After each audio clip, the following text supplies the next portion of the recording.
What's going on, y'all? It's Brandon Atlanta Man Bain coming to you live right here at Coach's Corner, the center of the universe. Another installment of Rubbin' and Grubbin', and the final installment of it for the 2021 season, man. I tell you what a great year we had in NASCAR racing, man. A lot of new ups and downs, a lot of things to go over here tonight. Going to be doing some things in the interim till we get back to racing here with Rubbin' and Grubbin'. But as far as hardcore week in, week out racing, man, that's going to do it for the season, man. But hey, thank you guys as always for your support. Greatly appreciated, man. If you're new to the show, you know how we started out. Word of the day, man. So Lauren's going to post a word. Every time I say that word, you're going to take a sip of your favorite adult beverage. I always like to say it's age appropriate as well. So here you are on a Wednesday night. If you're under the age of 21, man, you want to get cranked up on a school night, Kool-Aid, sweet tea, anything with sugar, man. Every time I say this word, make sure that you take a sip. So last show that we did, the word of the day was Kyle, which I'm sure whether it be Kyle Busch or Kyle Larson, I said that numerous times. So I'm sure you had a pretty good buzz, after the show was over, man. But like I said again, this week's word is going to be, I have no idea. Lawrence is going to throw it up there. Every time I say it, make sure you take a sip of your favorite adult beverage, man. Moving right into NASCAR news, got a little bit of sadness to start the show out with, man. Local legend, former NASCAR driver Dale McCoward has passed away. Not only a staple of Savannah and the area, but also NASCAR himself, man. Thoughts and prayers go out to his friends and family. You know there's a party going on up there right now, and as I'm going to quote the late and great, says, never won a race, but never lost a party either, man. So I tell you, at the end of the day, man, sad news. Hate that, and like I said, Godspeed, prayers with the family, man.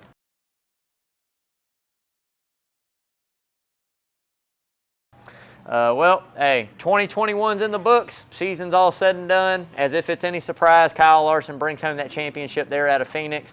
I tell you what, if anybody deserved it, he honestly deserved it. Dominated most of the races this season. I don't think there was another team out there that had the speed they had all year long on a consistent basis. So, hey, man, the best guy went out and, did what he had to do and came home with that championship. Now we got to wait 104 days until we see what this next generation car is going to do and if he can pick up where he left off, man. But big shout out and congrats to Kyle Larson there as well. So ushering in a new era, man. Sunday marks the last time you're ever going to see a custom-made chassis and parts out of NASCAR garages. So as we all know, that next-gen car is coming in. Teams for this generation car were able to build their own chassis, tweak their own parts, do some own things. All that is gone now. NASCAR is going to mandate every chassis. You're going to get chassis delivered by NASCAR. All parts, rotors, brakes, everything that goes along with that car, probably minus the seat and steering wheel, is going to be supplied by NASCAR. So great things for some of those smaller teams. The overall cost is definitely going to come down a tremendous amount. But at the end of the day, it's going to take a few years before some team engineers get figured out what the rule book is, where they can make adjustments to the car, where they find speed. But as far as building those own chassis and everything that we've grown accustomed here in the last 20, 25 years in NASCAR, that is done. So from my point of view, very somber day. I think it's a great thing, but I also understand for these small teams out there, that guys that are trying to make a living, just the cost to be able to go out and compete with the Hendricks and Joe Gibbs and these bigger race teams. It's unfathomable. You just can't do it unless you got millions and millions and millions of dollars in sponsors. You can't do it. So I think this is going to equal the playing field at least for a year or two. As I always say, money talks and BS walks. So at the end of the day, we all know that these big teams are going to come in and find a way to spend some money to get some more speed. But hey, at the end of the day, man, like I said, it's a new generation of car, new generation sport, man. You either like it or you don't. But at the end of the day, it is what it is, man. And the way I look at it, there's going to be cars turning left and going right next year, so I'm going to be happy either way. So first look at the Clash at the Coliseum race format came out this week. That's highly anticipated. It's going to be a little bit different. It's going to be more like a dirt car race, and we're going to have 4 heats, a couple final qualifying races, all leads up to a 23-car, 150-lap main event there at the Coliseum. So I tell you what, as I've said, man, I think it's awesome what NASCAR is doing with the schedule. New venues, taking this race, NASCAR racing all the way out to the middle of LA in the Coliseum. week before the Super Bowl. A lot of eyes are going to be on it, man. So big kudos for them for that. And very excited to see what this is going to turn out and be, man. I think that this is going to be, wheeling in the next generation. Like I said, I think this is going to put a lot of eyes and a lot of sponsor eyes that aren't used to watching the sport or could care less about it. It's going to kind of open a lot of new doors for the sport. And, there's a resurgence of NASCAR going right now. I've been saying it for 2 or 3 years. I feel like with the young talent and the competitiveness of the race cars and what we're doing now, there's a lot more guys that can go out and win, and the sport's on the rebuild. It's on the way back up, man. So if you want to be a part of it, make sure you hop on, find that favorite, drive it now, man, and root for them every single week. That's what you got to do. Just like a football team, just like anything, man. So, great for the organization, NASCAR, just something I look forward to, and definitely am looking forward already to the 2022 season. So, and by the way, if anybody's out there and you got a big bankroll, man, Jeff Gordon's Florida homes for sale. It's on the market. His old house. All it's going to cost you is a cool $42 million, man. Comes with a 20-car auto mall in it, and I think it said 8, machines that bring the cars up and down.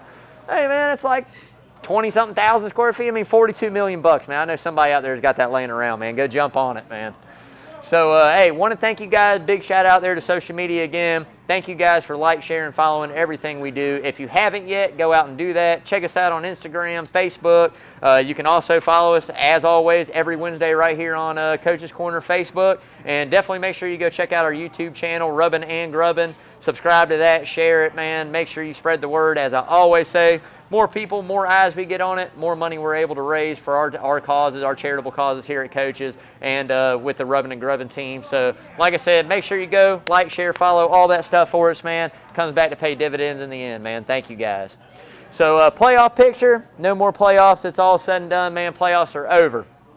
So, as we know, as I said earlier, Kyle Larson's going to lock it down, wins that championship this year. And at the end of the day, man, I tell you, it's big moves for him, big things coming for him. What a historic number to win in the 5. I think this championship for Rick Hendrick probably means a lot compared to some of the other ones that he's won. I mean, let's face it, he's got 13, 14 of them, however many it is. He's got an astronomical amount of championships, but seeing that 5 car actually make it and win that championship, I'm sure, is a huge deal for Rick Hendrick, not only as an organization, but as a person as well. And for Kyle Larson, man. I mean, year back after what he went through last year and all the stuff that he had to do leading up to where he's at now, to come back out that next year and win a championship, I mean, that kind of prove all the doubters wrong, man. I mean, I'm sure there's people out there that are upset that he's back, as easy as it is. At the end of the day, the man paid his dues. Man, the race car driver, he goes out and he drives a car. He's won 10 races, 11 if you count the All-Star race. So at the end of the day, it is what it is. He's paid his dues, only to better himself, man, and be a champion. So good shout out there to Kyle Larson, man. But the rest of the standings look like this as follows. You got Martin Truex came home second. Finished second in the race, man. Just didn't quite have enough laps or didn't get the pit stop he needed there. But, hey, finishing second isn't too bad. Not as good as first, but, hey, second's better than last, man. So, third's going to be Denny Hamlin. Again, falling a little bit short for that championship run. I think this is 4 or 5 times he's made it and has failed every time to win that championship. So, got some more on that coming up in another segment of the show, but brings it home third this year. So, fourth in those final standings, my man Chase Elliott. Couldn't get the job done there on Sunday. I thought there was about 50 to go. He was in a great spot out there, had the lead. Don't know if he would have held on to it, but Cookie didn't crumble that way. Caution came out. We all saw what happened, but hey, 4th place, making it in 4th, that's better than being 5th, man. 5th, you got Harvick. 6, you got, Brad Keselowski. 7, you got Ryan Blaney. 8's going to be Keselowski. 9, my favorite driver, the ass himself, Mr. Kyle Busch, finishes 9th. Swear bucket. I'll throw my dollar in there, man. And I tell you what, William Byron finishes 10th. You got Kurt Busch 11th in the 1 car. Christopher Bell in the 20 finishes 12th. 13 is going to be Tyler Reddick in the 8. 14, Alex Bowman. 15, you got Eric Almirola. Last but not least, Michael McDowell, man. So those guys wrap it up. They all maintain those top spots in the points. I tell you, for any of these 16 drivers, they all got to win this season, so that speaks dividends for their team, especially for a guy like Michael McDowell. And the 10-car Eric Almirola, man, we counted him out all year long till we got right there to New Hampshire, and he came out and got that race win to lock himself in. So, hey, we're going to see what those Stewart-Haas cars do next year. They didn't run well at all. as a whole. As we saw Kevin Harvick, the guy, the gatekeeper for that crew, didn't even get a win this season, which ends his streak of having a win every season for a lot of years. But, hey, that's how it goes sometimes. We'll see if they bounce back, bring this next-gen package. We'll see if they got a handle on it, bring some of that speed we've seen in the last few years out of them back next year. But this year just didn't have it to cut it, man. But like I said, another playoff where the championship 4, one of those guys wins the playoff race, that final playoff race. So since that format has started in the playoffs in that championship 4 where 4 guys compete for that win, there has not been another driver outside the championship 4 to win that race. So it's a streak that's been alive for a while. Eventually it's going to come to an end. But for every year, one of those 4 guys that are in that championship 4 have come back there at Phoenix or Homestead, Miami, and won that race to lock the, to win the championship and win the race. So just a stat to keep in mind for next year. We'll see maybe if 2022 is that first year that somebody breaks the streak right there. And what a good championship race, man. Probably one of the best championship races I've seen in a while. And what a whole good year, man. So big kudos out there to NASCAR. And again, big kudos to Kyle Larson, man, for not only winning that amount of races, but going out and getting the job done.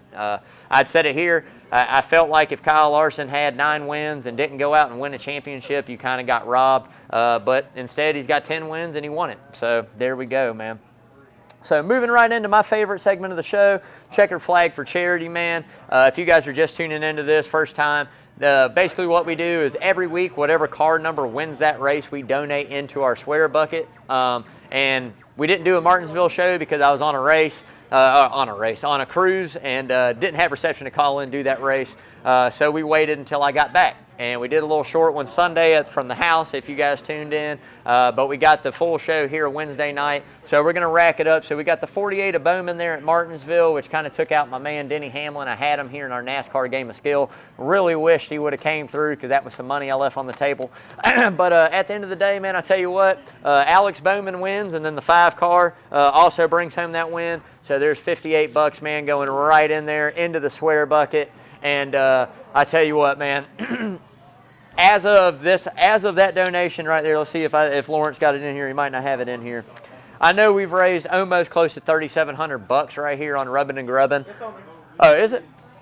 Let me see.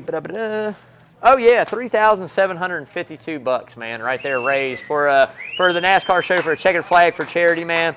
Thank you guys to everybody out there that came out and gave their donations, gave their charitable stuff, man. Whether you were a sponsor, whether you helped support coaches through other endeavors, or you came up and helped support Rubbin' and Grubbin' throughout the season, man. I tell you what, thank you guys so much for that. That is nothing to shy away from to raise, almost $4,000 right there on 36 weeks, 38 weeks of doing a show up here, man. So everybody out there needs to give yourself a pat on the back. But there again, we're going to continue that. And anytime you want to make a charitable donation to a charity or an event that we have up here at Coaches, as I say all the time, make sure you come in, talk to your waiters, talk to your waitresses, your bartenders. Let them know you want to round it up. Let them know you want to donate $5, man. They'll make sure it goes to the right place for the right causes. And as I say all the time, nickels, pennies, dimes, quarters, 110s, 50s, does not matter, man. Whatever you got, make sure you donate something. Not only do you get that feel good for the day, it all stays local right here in the community with Help Save One of our own, our charity of choice for the year. So as I say again, if you're ever at Coaches, want to make a donation to one of the charitable causes we're doing,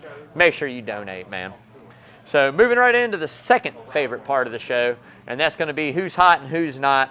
And this week, we're just basically going to run through those top 4 drivers right there, that championship 4. We're going to talk about some things that they did, not only throughout the season, where their season ends, what kind of momentum they take into that next year, and what they're going to be able to do. So we're going to start it out. Hottest guy right now on the NASCAR circuit, man, it's got to be Kyle Larson, Ends with a double-digit win season. That's 10 point-paying wins. Won the All-Star race for a cool $1 million, man.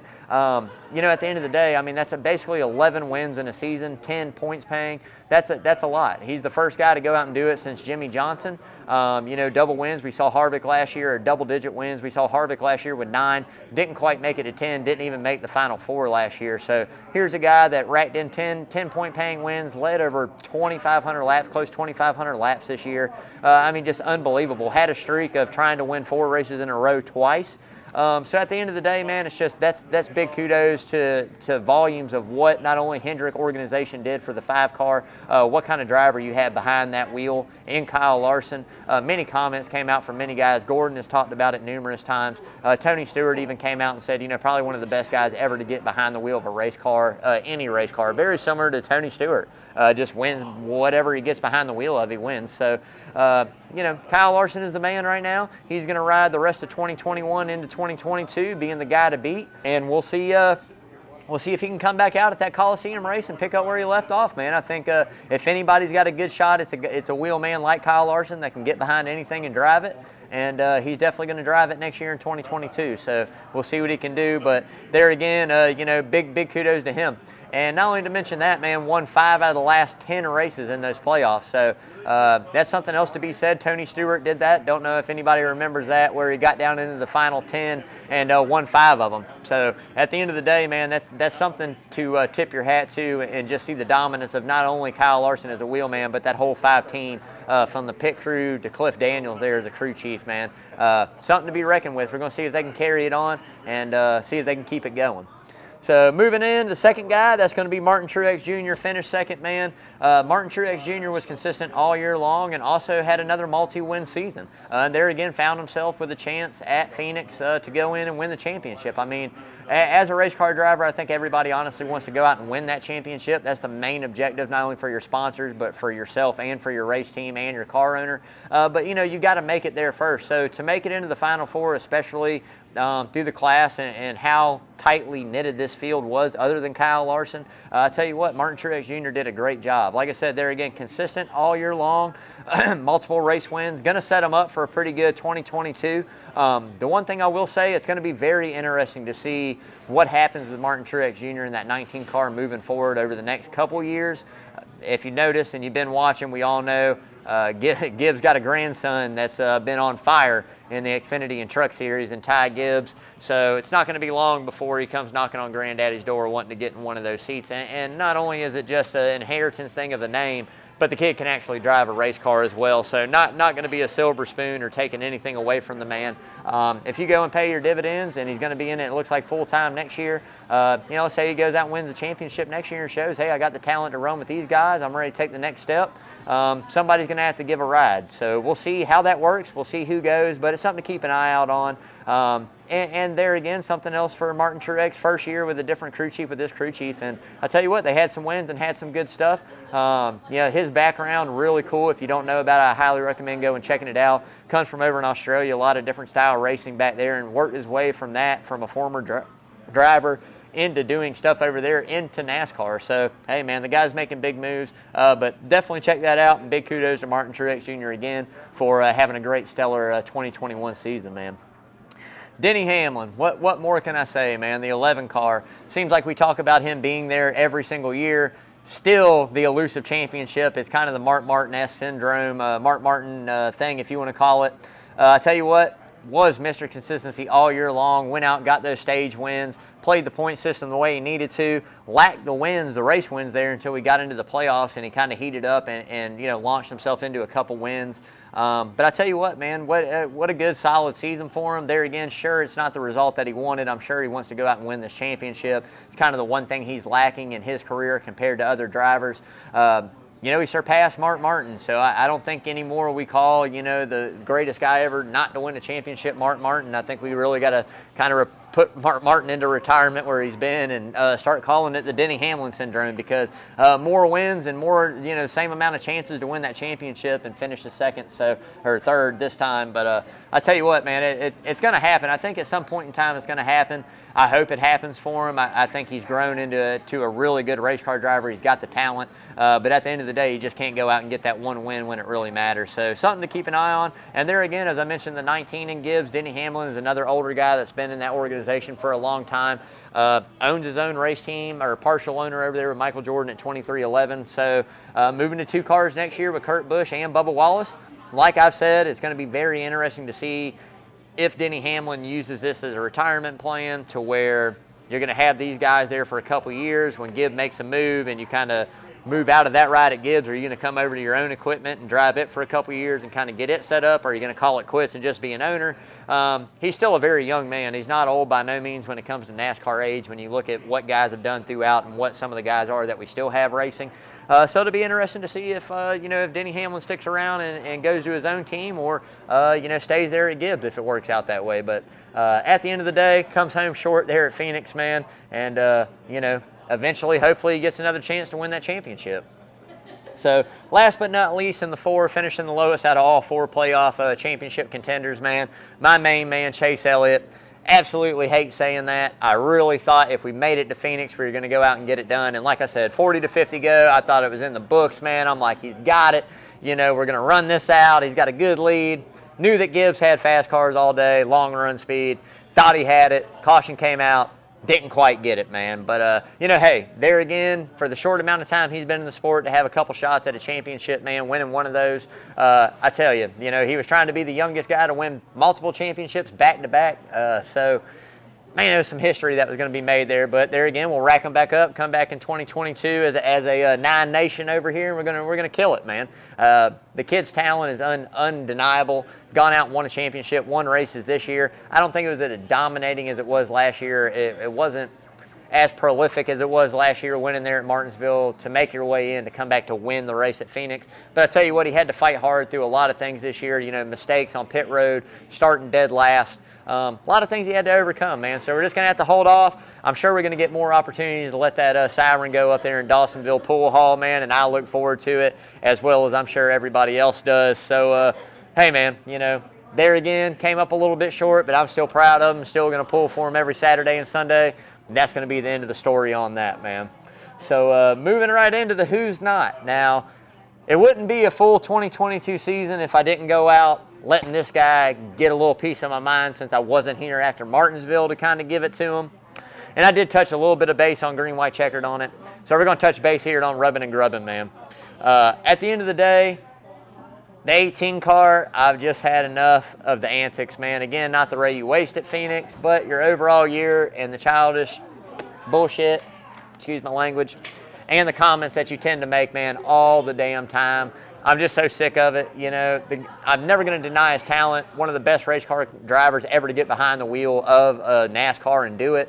But, man, I'm so tired of his mouth. The comments he made after Martinsville with Brad Keselowski, why is he getting wrecked for second, this and that. Well, hey, if that car would have come in and failed final race inspection that won, and you finished second, that might have locked you into the playoffs. That might have given you the extra points that you need to make it. So I'm not blaming Brad Keselowski one bit for racing hard. And at the end of the day, it's a race, man. If you're going to race just as hard for second as you do first, that's what you get paid to do. You get paid to finish as high as you can by sponsors, by car owners, and, your heart as a driver. So, and then not only that, to use the words that he used and calling Brad what he called him, sensitivity training, a little slap on the wrist.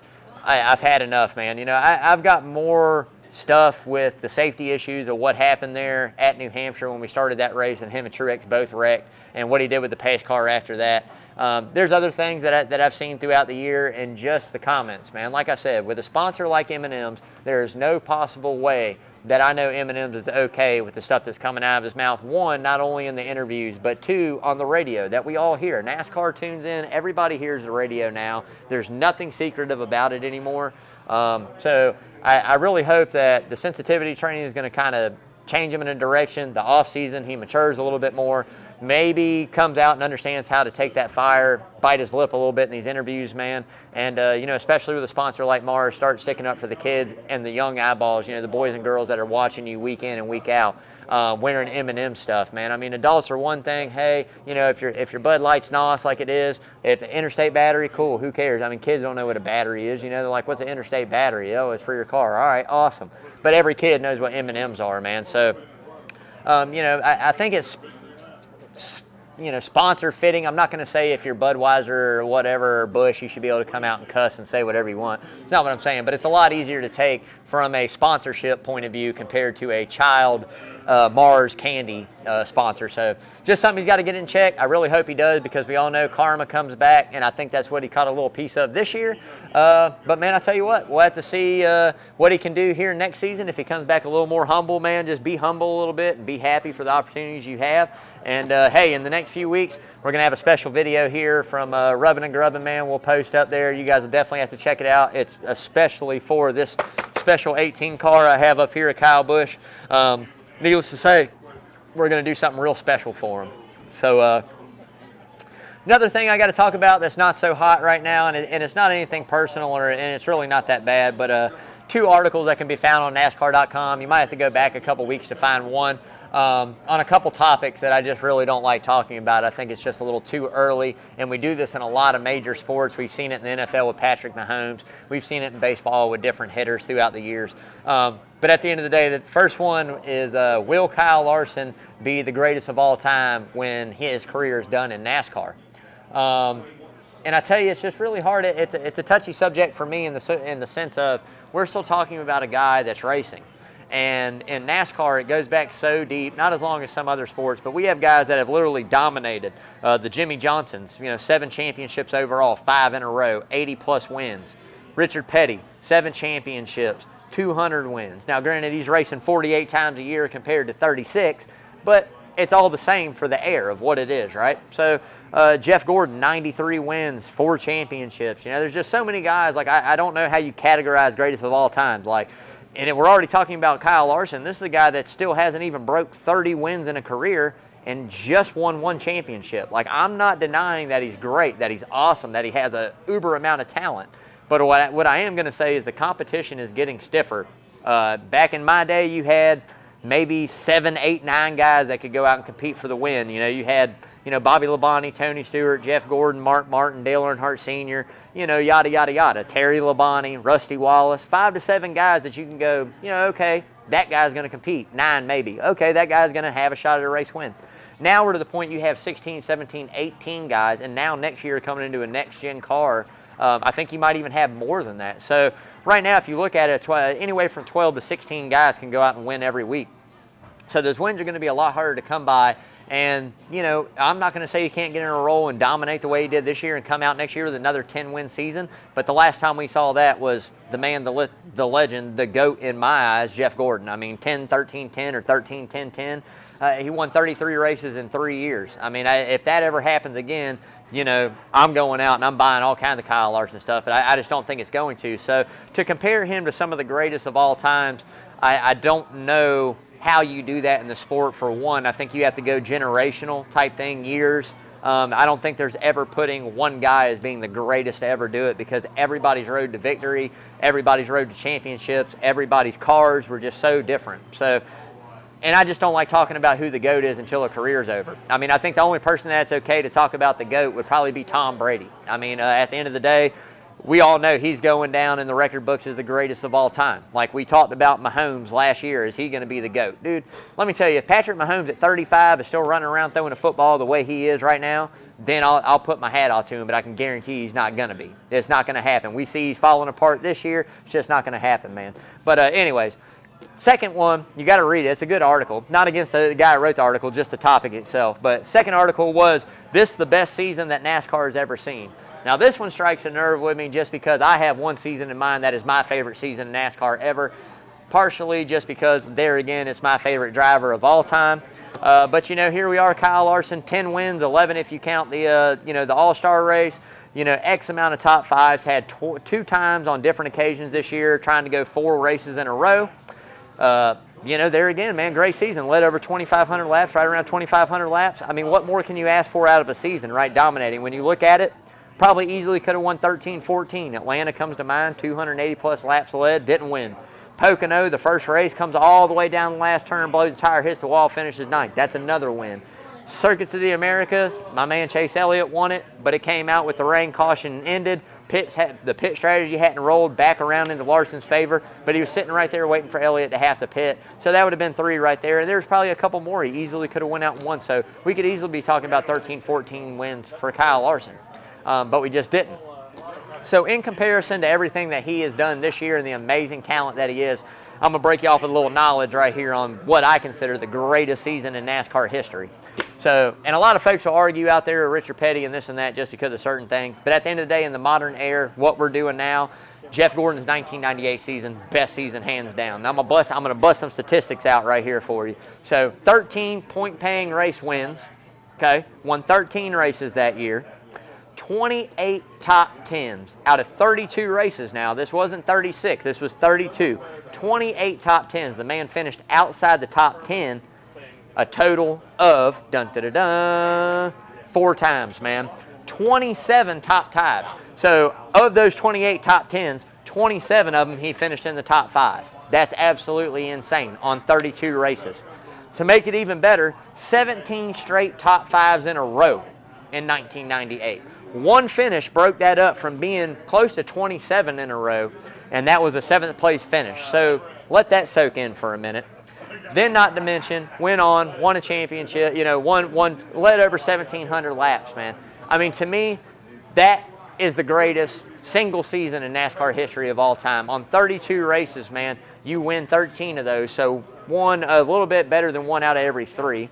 And on top of that, your average finish for a year was inside 5, 5.8, 5.7, something like that.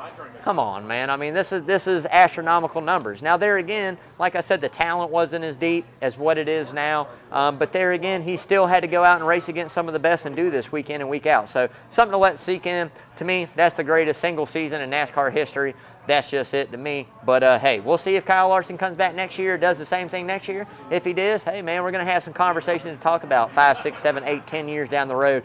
But there's no reason to mention GOAT until I say you got multiple championships, 2's fine with me, and over 50 wins. Then we can start talking about statistics and where you rank among the greats, man.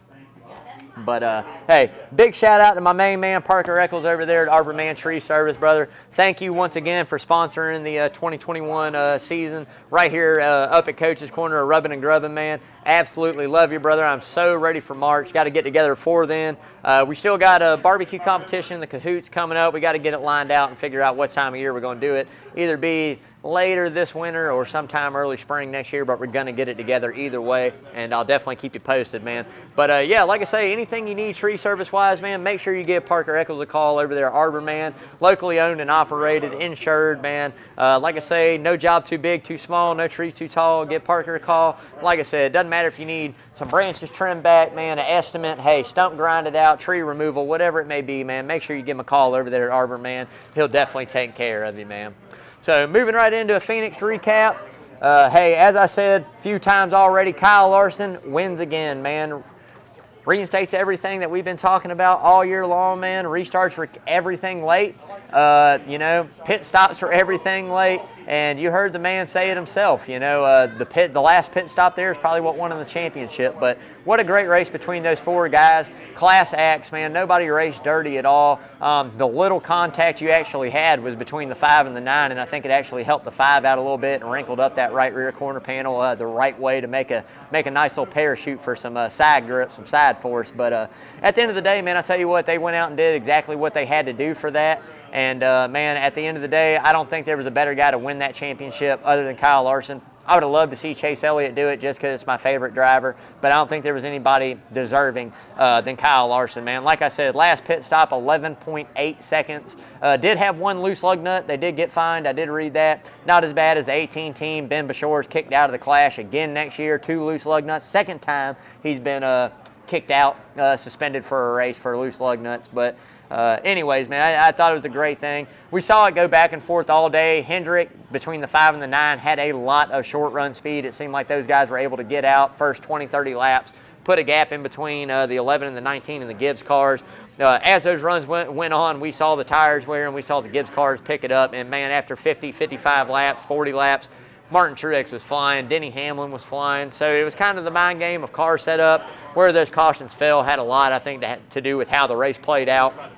But at the end of the day, these guys put themselves in a situation to go out and get the job done. They did everything they had to do as a team to get that championship. And I'll be damned, man, if they didn't bring it home in that 5 car, man. So big kudos, shout out to Young Money Kyle Larson for doing what he does best, winning races, man. Hey, like I said, my man Chase Elliott, great run. Comes home 5th. Blaney got him right there at the line, but I'm hoping big things, and just what a great race all the way, man. So Bubba Wallace got taken out early. I hated to see that, especially there again after getting a win this season in that first year team operation. Man, I wish he would have got to end the season on a strong note and finish all the laps, but him and a buddy, Corey LaJoy, got into it. And hopefully these guys get that squared up before we head into Friendsgiving and the rest of the holiday season, man, because I know they throw the football around a lot. It's kind of a big staple during rain delays for fans. So hopefully they'll get that lined out, man, but I hated to see that for Bubba, and also hated to see it for Corey LaJoy, man. So, hey, we're going to end it like this, man. We're going to start it out the 2022 season and what I'm looking forward to next year. There's a lot of things to be looking forward to next year, man. As I said, I think the sport's on an incline. We're revamping the sport. It's coming back strong, man. We've got 104 days we're going to be racing in the LA Coliseum, man. Gracious enough for LA to turn that into a track for NASCAR to go race on. Quarter mile, very resemblant of Bowman Gray out there in North Carolina. Going to be short, going to be fast, man. Brand new generation race car, bringing it in with a bang right there in LA the week before the Super Bowl. You're going to put so many eyes on this sport that aren't used to watching it. So many sponsorship. I'm telling you right now, it's going to open the door to a lot of new gateways for the sport in NASCAR, man. I think it's absolutely amazing. Go along with that, like I said, bring a new race car getting debuted there. I don't know if I'm going to be a fan yet. I've got to see this perform 40 deep. I've got to see how this car is going to race for 2 or 3 races. I got to see Daytona. I got to see Atlanta. I got to see this short track. That gives me all I need to know what kind of racing we're going to have to start with. I don't know how I feel about it yet. Like I didn't know how I felt about the dirt at Bristol. Going to have to wait and see. But as of right now, I thought the racing that we had the last 2-3 years and those cars and where we're developing that was amazing. We're going to have to restart next year. Hopefully they bring just as good as racing back into this next generation racetrack, man. But, you know, there again, schedule being flopped around, races being added. My biggest thing I'm most excited about is March 20th when you catch Atlanta, man, on top of that RV in Atlanta, watching that brand new reprofile, redesigned, reconfigured Atlanta Raceway, 28-degree banking on 1.5 miles, going to be hella fast. Brand new asphalt, shrunk the width by 15 feet. People think 15 feet, that's not that much. That is a lot. So these guys, no experience on this track, no experience in these cars. The little bit of practice they're going to get to go and do, I'm telling you right now, I do not think it is going to end within the first 10 laps. There's probably going to be a wreck. There's going to be a lot of wrecks. I'm going to be there in person to watch it, man. Absolutely love it. Cannot wait to see what they do there at Atlanta coming up next spring, man. So, hey, here we come with the grubbing part. This is one of my favorite things on the menu here at Coach's. It's a staple I live by. I usually eat this at least once every 10 days, man. Got the owner, the man, the myth, his legend himself, Mr. John Henderson, up here with me.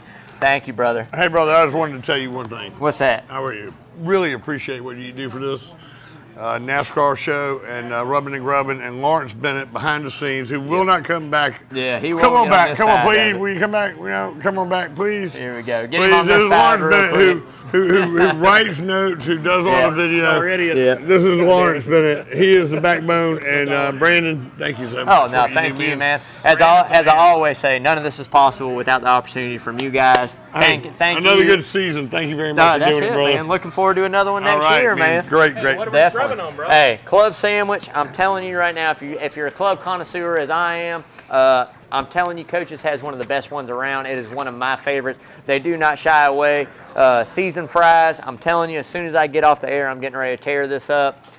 One of my favorite things from this place. I'm telling you right now. But as you saw John come on, man, big shout out to John and Adele Henderson there again for everything they do for not only Rubbin' and Grubbin' at Coach's Corner, what they do for every patron, and what they do for our community, man. I'm telling you, I do not think there are two more people that are more generous, not only with their time, not only with their platform, but also with their hearts that just, you know, come out, do things for charity, collect. And there again, none of that is possible without you guys. So thanks to patrons of Coach's Corner. Thanks for all the support that Coach's gets locally through this community. Let's keep it up, man. Let's keep the good things that we've been doing, keep the positive energy, and you know, just keep making ourselves better as a community, man. That's all we can do. So hey, moving right into green white checkered there. Big shout out to PJ Zuko, 104.3 ESPN Coastal. had quite a few little mishaps in the last few weeks, man. I think we're getting ready to get on Sunday and recap a little bit of what the season's like, what we're looking forward to next year. And hopefully we'll do it all over again next year with them as well, man. But there again,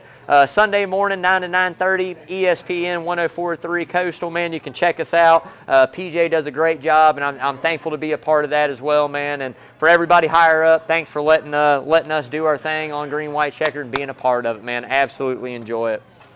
So getting right into the coaches' news, man, I'm going to start it out like this. We got another guy, another local guy running for a championship as well, man, and that's going to be Michael Carter. IMSA MX5 Cup driver, sitting second right now, or tied. What is it, second right now in the championship, man. Very close to winning it. It all comes down to this last race coming up here at Road Atlanta this weekend. Yeah. This Saturday, Friday, Saturday. Leaving 7 a.m. 7 a.m. tomorrow, they're headed out, man. You got John, LB, Kim, Sean Herb, and Charlie Cunningham all going to make the trip up there, man, to go check this out. If I didn't just get back from a cruise, I'd probably go check it out as well, man. Guy's been on the show. We're going to get him back on the show, guaranteed, in this offseason when he comes home and has some time to get up and let us know his feelings and his future. But tell you what, you're looking for a winner, a guy that can drive some cars. This guy does win. We're going to see if he can bring home this championship that we're all pulling for right here at Coach's Corner, man. It's going to make it happen. It's going to happen. We're going to bring it back right here to Savannah and for yourself, man. But I tell you what, if there's anybody out there watching looking for a guy, I tell you, man, I would love to see this kid right here in a truck, on a road course race for a truck series next year. Somebody looking for a driver, looking for a guy, man, give this guy right here a shot. Give Mr. Michael Carter a shot, man. And I promise he probably won't do you wrong. His talents are unspeakable, man. So hopefully he gets it done in that MX5 Cup. Going to be pulling for him, man. Hey, also, Coach's Corner is going to be holding a watch party right here, 1:15 Thursday afternoon. You can watch it live on imsa.com as well. Good luck, Michael. Like I said, we're pulling for you, brother. Let's do it, man. So like I said, I want to give you guys a big shout out and thanks and support and all the love, man, for supporting not only what we do here at Coaches, but Rubbing and Grubbing itself for the 2021 NASCAR season, man. It's been a blast doing this. I'm so looking forward to next year. We're going to ramp up a little bit in this off season, come up with some new ideas that we can do for the show, so be on the lookout for new things as we go on. Also, next year, probably going to line up a few little guests to come in, sit down. We'll talk some NASCAR real quick, have a little segment every couple weeks, every 2-3 weeks, at least once a month. Get it a little bit more entertaining, somebody up here. But I tell you what, man, big shout out to Coach Carl DeMasi and everything he does. You got that Coach Carl Sports Report, man, Kyle Lawson there. Every Saturday morning coming up here, still doing a show right here at Coach's Corner, man. Absolutely love Coach DeMasi. Big staple. Love you, Coach. Man, we're going to get these Herb brothers, we're going to get the Herb brothers back out here, man, doing something on this 19th hole stuff, man. But like I said, not every weekend, but we're going to get them doing a Saturday, Sunday type thing. You know, recap Saturday, give us some picks for who's going to win the tournament on Sunday. We got to get them up here doing something, man. They're up here all the time anyway. We got to get them doing it. So we're going to talk them into that this off season before it really gets cranked up. Golf, it's already going, but before it really gets cranked up. And, hey, man, like I say, Hot Grits, those guys over there, we got to get them together. We're going to put together another Coach's Corner Sports Network charity event. Don't think it's going to be bowling this time. I got a little something up my sleeve I'd like for happen. So we're going to see if we can make this work out, get everybody back together, raise some money there again for whatever charity we pick next year or charities we pick. Always a good time with these guys. But thank you guys, as always, for tuning in so much right here to Rubbing and Grubbing, live from Coach's Corner every Wednesday, 6 until usually, man. So like I said, stay with us through this off season. Going to be updating NASCAR, new news, what changes. We got silly season to go over. We got a lot of other things that still aren't washed out yet. And who knows what happens in the off season, man. People tend to get a little crazy. Some people get some DUIs. Somebody might go to jail. I mean, there's no telling, man, what happens in the off season. So we're gonna keep it together, man, and see what we got. But there again, thank you guys as always. Hey, man, stay safe. God bless. And until next time, y'all, as always, wash your hands, y'all. Definitely. Love y'all. Oh, yeah.